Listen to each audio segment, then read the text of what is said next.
우리가 읽은 대로 씨 뿌리는 비유에 대한 내용이죠. 어디에 관점을 두느냐에 따라서 오늘 이 본문을 조금씩 다르지만 이렇게들 말합니다. 어떤 이는 옥토 비유다, 어떤 이는 씨 뿌리는 농부의 비유다, 이렇게 다르게들 이야기하는데요. 이 비유를 잘 모를 때 제가 청년 때, 청소년이라고 하는 게 맞겠네요. 청소년 시절에 이런 생각을 했습니다. 나는 어떤 밭일까? 혹시 길가나 덤불이나 돌짝밭이 아닐까 걱정했었죠. 그때는 사실 자신이 없었습니다. 방황하던 시절이기도 했고, 아무리 돌아봐도 30배, 60배, 100배 결실하는 좋은 밭으로 보기가 스스로 생각해도 어려웠던 것이지요. 그런데 목사님들이 좋은 밭이 되어야 한다고 설교하실 때면 걱정도 되고 또 답답하기도 하고, 한편으로는 누가 좋은 밭이 되기 싫은 사람이 있겠는가, 잘 안 되니 문제지라고 속으로 혼자 항의도 하고 그랬던 기억이 납니다. 자, 여러분 오늘 이 씨 뿌리는 비유 들으시면서 어떤 생각 하시나요? 저처럼 혹 두려우신 분이나 아직도 이 비유 본문을 해석이 안 되고 있으신 분이 계신가요? 잠시 이 본문의 해석을 좀 접어놓고 우리 먼저 산에 한번 가보실까요? 등산을 하다 보면 사람이 숲 한가운데에 들어가는데 그때는 자신이 어디에 있는지 알기 어렵습니다. 그런데 산등성이 올라서 보면은 내가 어디를 지나왔는가 환히 알게 되는 것처럼 성경도 그 본문만 보면 뜻이 잘 안 보일 때도 있지만 전체 성경에서 보면 쉽게 그 의미가 드러나기도 하는데, 그래서 오늘 성경이란 숲을 먼저 잠깐 한번 보고 오늘 본문 잠깐 돌아보시죠. 성경은 여러분 무엇을 말하고자 하는 책일까요? 여러분은 무엇이라고 대답하겠습니까? 대답하기가 참 어렵겠죠. 성경이 말하는 것이 한두 개의 주제가 아니거든요. 창조부터 심판, 타락과 구원, 또 그런가 하면은 선과 악, 사랑과 또 배신, 참으로 많은 주제들이 있죠. 그리고 선과 악의 그 등장과 그 결말, 무수한 중요한 주제들이 있습니다. 그러나 그 어떤 주제도 성경 전체 이것이다 이렇게 할 수 있는 하나의 주제가 없는데요. 그러나 어떤 한 주제는 이 모든 것을 아우를 수 있는 주제가 있습니다. 여러분, 그것이 바로 하나님의 나라, 하나님의 나라라는 주제입니다. 구원도 하나님 나라 안에 있는 거죠. 그리스도도 하나님의 나라에 있습니다. 그러니 우리가 회개하는 것도, 믿음을 갖는 것도 하나님 나라 안에 있죠. 물론 창조와 심판도 다 이 하나님의 나라라는 주제 안에서 있는 일들입니다. 그렇다면 여러분, 하나님 나라란 무엇일까요? 여러분, 하나님 나라가 뭐죠? 우리나라에서 우리나라 말로 쓰는 하나님의 나라는 의미가 잘 안 사는 말인데요. 나라라고 하니까 그런 것 같은데, 나라, 여러분, 나라면 뭘 말하는 겁니까? 백성도 있고 왕도 있겠지요. 그리고 또 영토도 있겠지요. 이게 나라 아닙니까? 나라, 왕과 백성과 그리고 영토, 이게 나라인데 하나님의 나라, 그러니까 하나님이 왕이 되셔서 통치하시고 그 통치를 받는 나라, 하나님 나라 아닐까요? 어떤 이들은 이 하나님의 나라에 대해서 킹덤 오브 헤븐이냐 아니면 킹덤 오브 갓이냐 이걸 두고 이야기를 하는데, 들어보셨는지 모르겠어요. 그런데 킹덤 오브 헤븐은 마태복음에만 약 30회 나오고 다른 복음서나 다른 서신서에는 전혀 등장하지 않습니다. 그래서 그 의미는 뭐냐? 이 마태복음이 예수 그리스도를 유대인들에게 소개하는데 본토 유대인 뿐만이 아니라 흩어진 이방의 유대인들에게 소개하고 있는 것이거든요. 그러다 보니까 이 땅의 하나님 나라인 이스라엘, 유대와 반대되는 의미로 하늘에 있는 하나님 나라라고 강조하여 복음서를 쓰고 있기 때문에 수신자 때문에 이 마태라는 저자는 킹덤 오브 헤븐으로 이렇게 하나님 나라를 표현한 것이지요.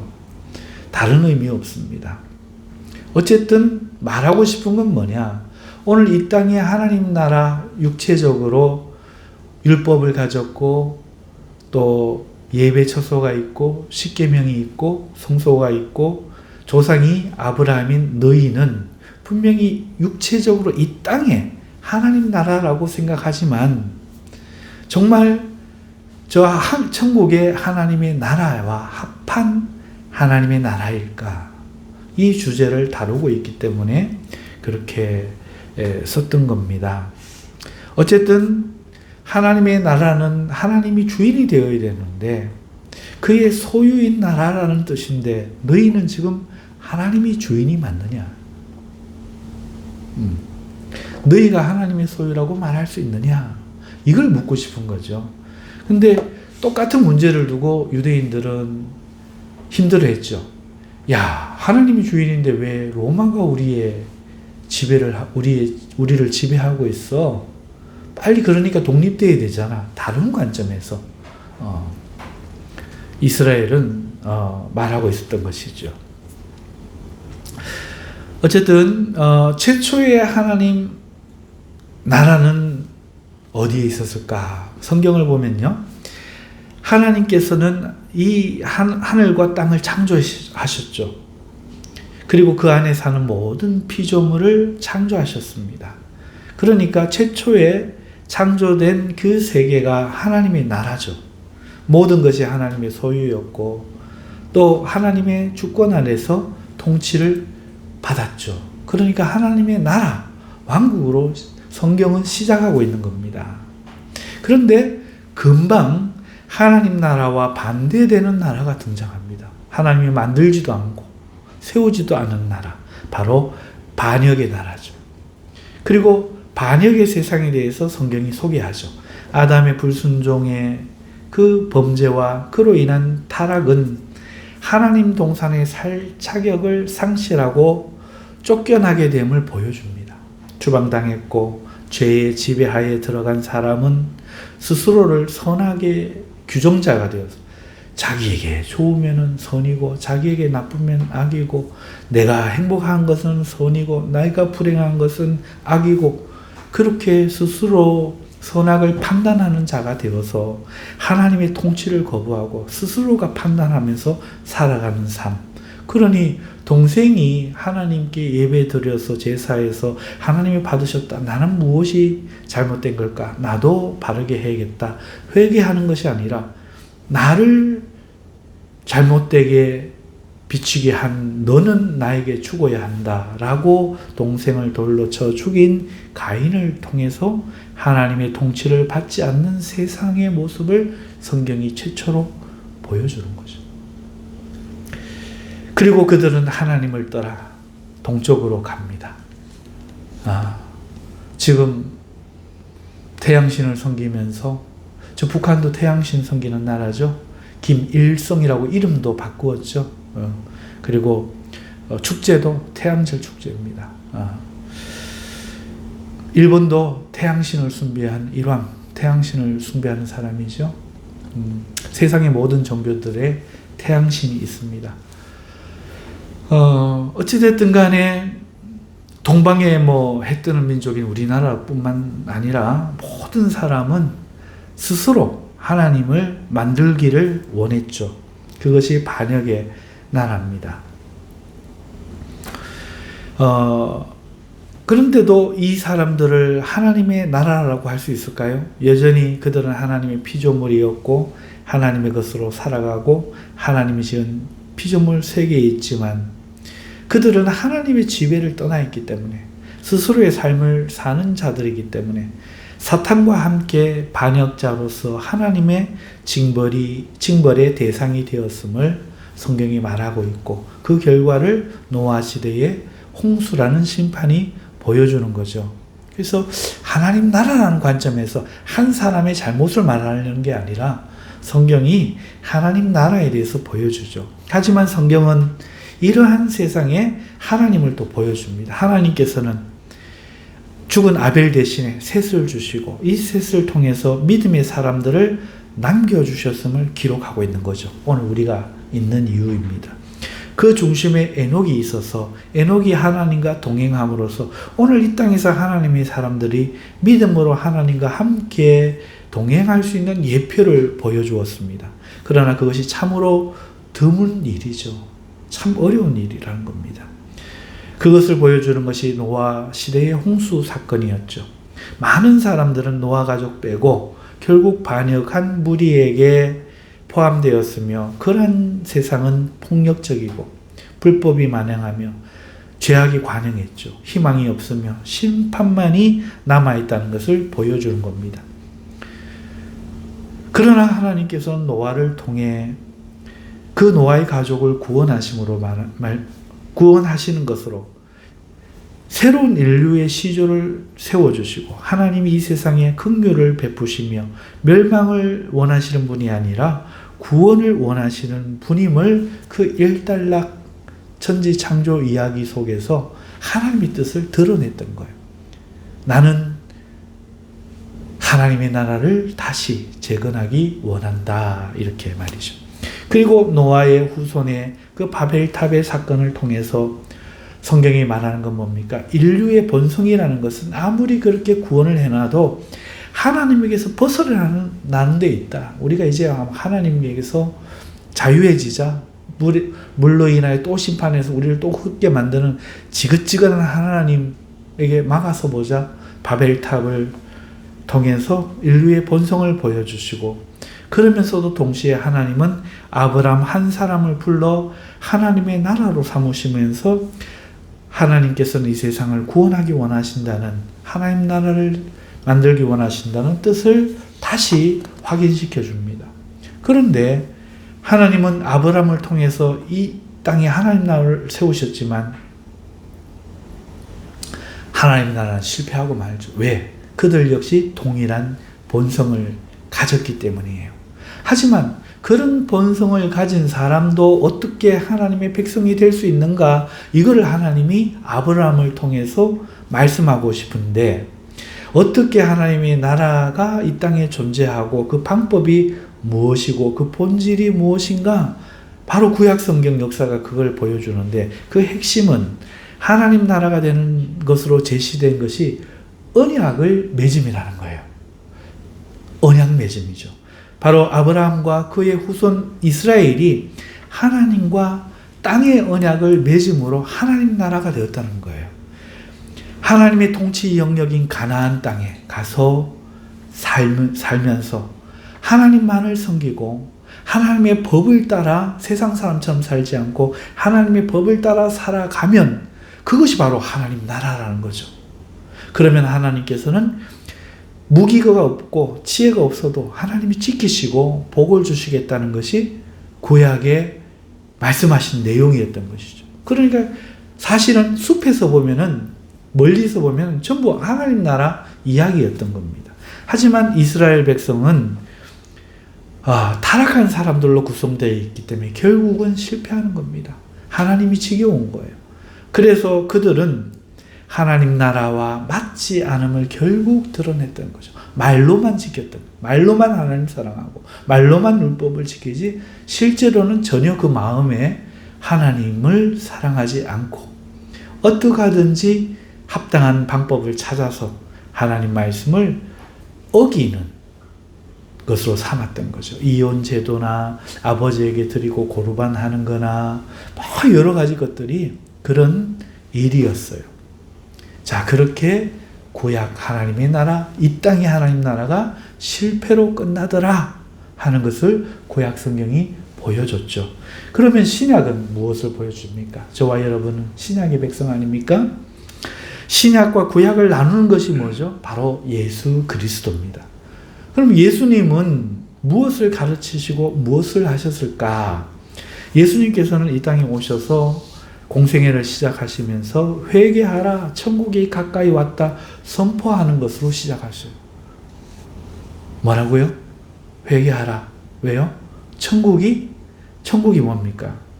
오늘 제가 소개한 성경 마가복음 1장 15절은 이르시되 때가 찼고 하나님 나라가 가까이 왔으니 회개하고 복음을 믿으라 하시더라.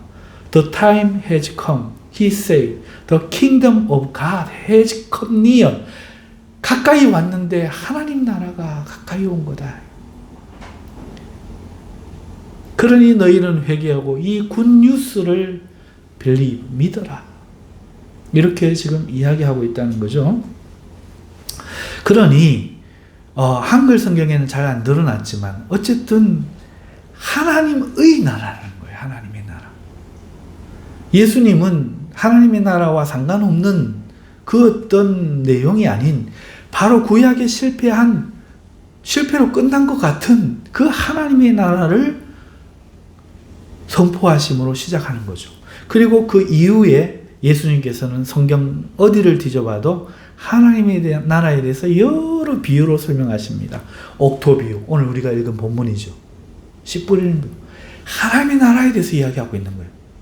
우리는 전부 뭘 이야기합니까? 거시적인 관점이 아니라 미시적인 관점에서 내가 좋은 바치냐 아니냐 이렇게 얽매여서 생각하는데 그게 아니라 온 세상에 하나님 나라는 관점에서 지금 옥토 비유를 하시는 거죠. 가라지 비유도 마찬가지죠. 겨자씨 비유도 마찬가지입니다. 밥 가는 비유, 진주장사 비유, 그물 비유, 혼인잔치 비유 전부 하나님 나라가 주제예요. 그러니까 예수님을 믿는다는 것은 예수님이 가르치시고 예수님이 행하신 것이 하나님 나라와 상관이 있기 때문에 예수를 믿는다는 것은 하나님 나라와 직결되는 문제라는 거죠. 그런데 오늘 우리는 또다시 미시적인 관점입니다. 자꾸 예수님 믿는 걸 내 구원과만 연결 짓는다. 내가 구원 받았느냐 못 받았느냐 계속해서 나 이렇게 죄를 짓는데 구원 받은 걸까? 나 이렇게 열심히 없는데 구원 받은 걸까? 나는 옥토일까? 자꾸 이런 문제에만 매몰돼 버린다는 거죠.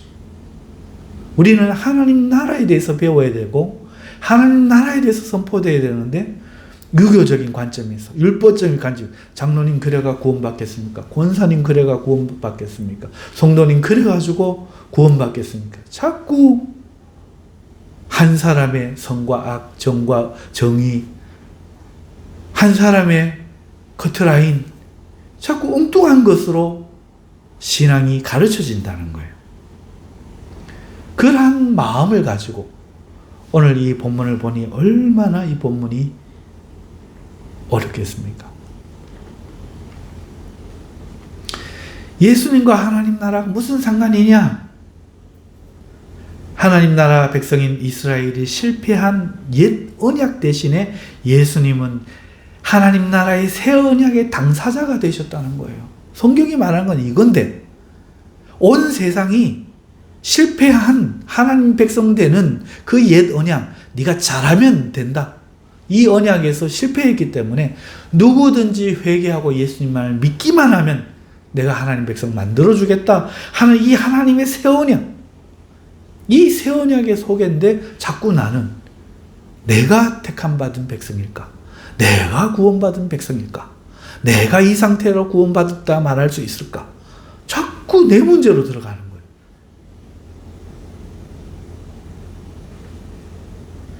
예수님은 하나님 나라 온 세상을 구원하시고자 하는 전 세계적인 하나님의 복음인데 그 새 언약인데 자꾸 나는 개인적인 것으로 매몰되니 이 말씀이 보이지 않는 거죠. 그러나 분명한 것은 그 실패한 구약의 하나님 백성 되는 그 구약의 언약 대신 하나님의 은혜로 하나님 백성이 되게 하는 새 언약의 당사자가 바로 예수님이시라는 거죠.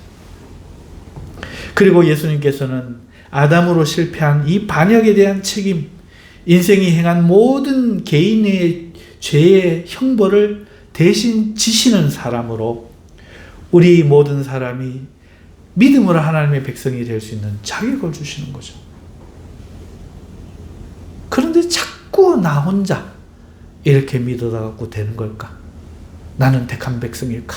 어떨 때는 보면 긴 것 같고 어떨 때는 아닌 것 같고 자꾸 전 세계를 다 누구라도 값없이 와서 구원을 받아라 하시는 하나님의 나라라는 큰 관점에 이 큰 복음을 가지고 자꾸 나 한 사람의 자질, 나 한 사람의 심리 상태, 나 한 사람의 믿음 상태, 오늘 나의 죄의 연약성, 넘어짐 이런 것으로만 자꾸 기준을 삼으니 우리가 이 예수님이 잘 안 보이는 겁니다. 하지만 예수님께서는 나 한 사람이 아니라 실패한 구약의 모든 사람들이 대신할 수 있는 은혜의 새 언약, 일하지 않고도 일했다 함을 받고 의롭지 않아도 의롭다 함을 받을 수 있는 하나님의 그 놀라우신 값없는 그 은혜의 용서의 평화의 새 언약의 당사자로서 오늘 온 세상의 죄와 반역을 대신 지시고 우리 대신 하나님 심판을 받아버린, 그래서 이제는 우리 모두가 하나님께 자유롭게 기꺼이 나아가서 하나님의 백성이 믿음으로 될 수 있는 이 자격을 주시는 이 하나님의 나라라는 새 언약 앞에 우리가 서 있다는 거죠. 그리고 오늘 예수님은 우리가 그를 길 삼아서 그를 통해서 하나님께로 나아갈 수 있는 길이 되어 주셨다는 거예요. 그러니까 오늘 우리는 그를 주인 삼고 그가 머리가 되어서 우리가 당당하게 사용할 예수의 이름이 우리의 이름이 되셨다는 거예요. 내가 돈이 없는데, 내가 능력도 없는데, 은과 금은 없지만 나사렛 예수의 이름을 명하노니 일어나 걸어라. 왜? 그 이름이 우리의 이름이 되었으니까. 마귀야, 예수의 이름을 명하노니 나가라. 왜? 그가 우리의 이름이 되었으니까. 그가 우리의 주가 되고 우리의 머리가 되고 우리의 이름이 되심을 믿고 그를 통해서 누구라도 살면 되는데 너 그래 믿어가 되겠느냐? 네가 한 게 뭐 있노? 네 꼴을 봐라. 자꾸 정죄하고 자꾸 심판하는 엉뚱한 복음을, 그것도 복음도 아니죠. 사탄의 교리죠. 그거는 하나님의 뜻과는 상관이 없잖아요. 이거는 잘못된 거예요. 여러분 모두 어떤 사람이건, 예수를 옆에서 창으로 찌른 사람이건, 예수의 머리에 가시관을 씌운 사람이건, 침을 뱉은 조롱자이건 상관없이 누구도 예수님을 믿고 새 언약을 받는 하나님의 백성이 될 수 있는 부름을 받았다는 겁니다. 이걸 믿으라는 거예요. 이걸 받을 만한 자격이 되느냐가 아니라 이걸 믿으라는 거죠. 결국 예수님은 하나님의 나라를 이루시는 분이잖아요. 결론적으로 신약은 하나님의 나라를 예수 그리스도를 통해서 새롭게 하신다는 하나님의 새 언약, 그래서 신약이에요. 그러니 예수님을 믿는다는 것은 하나님을 대적하던 자의 삶에서 하나님 나라의 일원이 되는 거죠. 내 이름으로 살았으나 실패했던 나의 삶을 의지하는 걸 버리고 값없이 주시는 예수님을 믿고 의지하여 하나님 백성이 되는 것, 그것이 예수님을 믿는 것입니다. 이 땅에서 우리가 예수를 통해 하나님의 백성이 되라는 부름을 듣고 받아들이고 죄를 회개하고 불순종과 왕을 섬기지 않는 삶에서 돌이켜 하나님을 사랑하며 그의 의를 사모하며 그의 말씀대로 살아가며 하나님의 백성으로서의 삶과 믿음과 진리와 성령으로 살아가며 영원한 하나님의 백성의 그 재림의 날을 기다리면서 하나님 백성으로 살아가는 것 전체가 예수를 믿는다는 의미인 거죠. 믿는 사람은 그렇기 때문에 세상 나라의 소속이 아닙니다. 이 땅에 살고 있고 이 땅에서 의무들을 또 행해야 하겠지만, 그리고 또 가능하면 이 땅의 사람들과 화목하게 살아야 하겠지만, 그리고 이 땅에서도 빛과 소금이 되어야 할 우리의 영적 의무가 있지만, 그럼에도 자신이 하나님 백성임을 의식하고 인식하고 인정하고 고백하며 그에 맞게 사는 것. 이게 믿음 생활의 본질이죠. 나 아직 애굽 백성인데 이게 아니라 나 가나안 땅에 살아야 돼. 나 대한민국 백성 맞아. 하지만 삶의 방식은 세상 방식이 아니라 새 은혜의 방식으로 하나님이 기뻐하시는 삶을 살 거야. 이게 믿음의 고백이라는 거예요. 그러니까 세상의 부끄러운 일을 그만둬야 돼. 구원받기가 아니라 구원받았으니까. 새 언약의 백성으로 값없이 부름받았으니까 더 이상 부끄러움에 예전에 행하던 일들, 자신의 욕심과 욕망을 쫓는, 이기심에 남을 비방하고 해롭게 하는, 돈을 사랑하고 하나님보다 더 사랑하고 하나님 나라보다 이 세상을 더 사랑하는 이 일들을 이제 우리가 버리는 거죠. 그것이 얼마나 부끄러운 일인지 깨닫는 겁니다. 그런데 하나님 나라를 이해하지 못하니까 어떤 사람들은 그 세상은 버리지 않고 하나님께 예배하며 사는 것으로 이해해서, 또 교회는 그저 예배 드리는 것으로 이해해서 모이는 것을 원치 않고 교회에서 일하는 것을 달갑지 않게 여기고 집에 돌아가는 것만 기쁘게 여기고 가족 중심으로 살며 그렇게 하나님의 백성의 삶을 살지 못하는 경우가 있다는 거죠. 반대로 어떤 이들은 그저 교회 하는데 그 이유는 하나님의 백성이 되었기 때문에 기쁨이 아니라 구원받지 못할까 봐 두려움에 빠져서 자신이 해야 할 의무들을 저버려 두고 그저 믿음 그러면서 다른 이들에게 욕을 먹는 경우도 있습니다. 그러니까 이 두 부류 다 하나님의 백성인지 정말 묻고 싶은 거죠. 아니라는 거예요. 누구든지 새 언약을 믿으면 다 하나님 백성입니다. 그러면 이제 당신은 기꺼이 하나님 백성으로 살 권리가 주어진다는 거죠. 이걸 이해하지 못했기 때문에 하나님의 백성으로 살고 싶은 마음을 아직 못 가지고 자신이 여전히 세상의 사람이라고 생각하니까 세상의 것으로 기뻐한다는 거예요. 그러니까 믿음은 내가 이 땅에서 하나님의 백성으로 내 마음의 주소가 옮겨가는 걸 이야기하는 거예요. 내가 예수를 믿는 나의 믿음을 내가 믿는 게 아니라 예수 그리스도가 나의 구원이심을 그냥 믿는 거예요.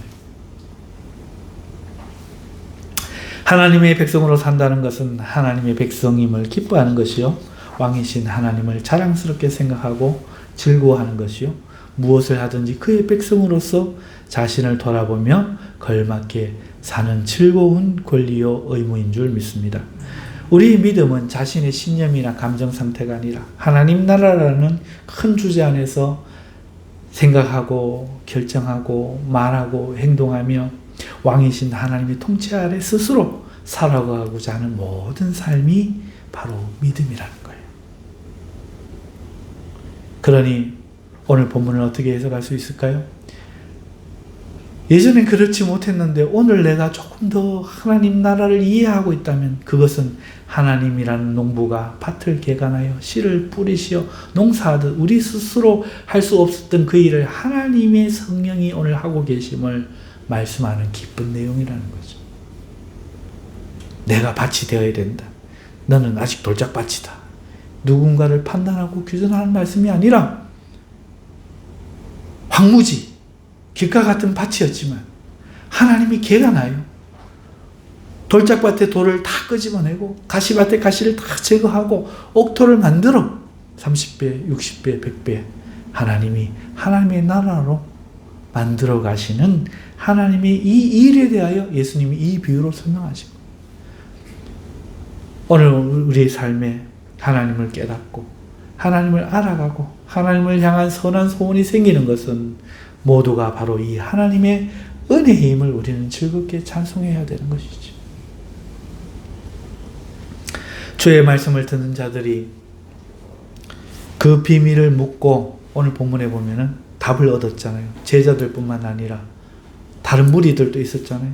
주의 말씀을 듣는 자들이 그 비밀을 묻고 하나님의 자녀이기 때문에 너희는 허락받았기 때문에 내가 오늘 이 해석을 한다. 예수님 말씀하시잖아요. 마찬가지로 오늘 이 말씀을 듣고 있는 우리는 참으로 복되다는 겁니다.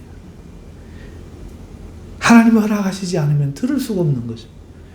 하나님의 일하심으로 하나님의 백성이 되어 가시는 사랑하는 성도 여러분, 여러분도 하나님의 백성이 되어 살아가시는 일에 힘내실 수 있기를 주님의 이름으로 축원합니다. 자, 우리 이 시간 몇 가지 제목을 두고 우리 한번 기도하십시다. 기도하실 때에 오늘 이 말씀을 하나님 우리에게 허락하셔서 우리로 하여금 하나님 나라를 분명히 인식하고 알게 하여 주시옵소서. 하나님 백성으로 살아감을 알게 하여 주시옵소서. 우리 먼저 하나님 나라와 우리의 믿음에 대하여 우리 주여 한번 외치고 통성으로 기도하도록 하겠습니다. 주여 거룩하신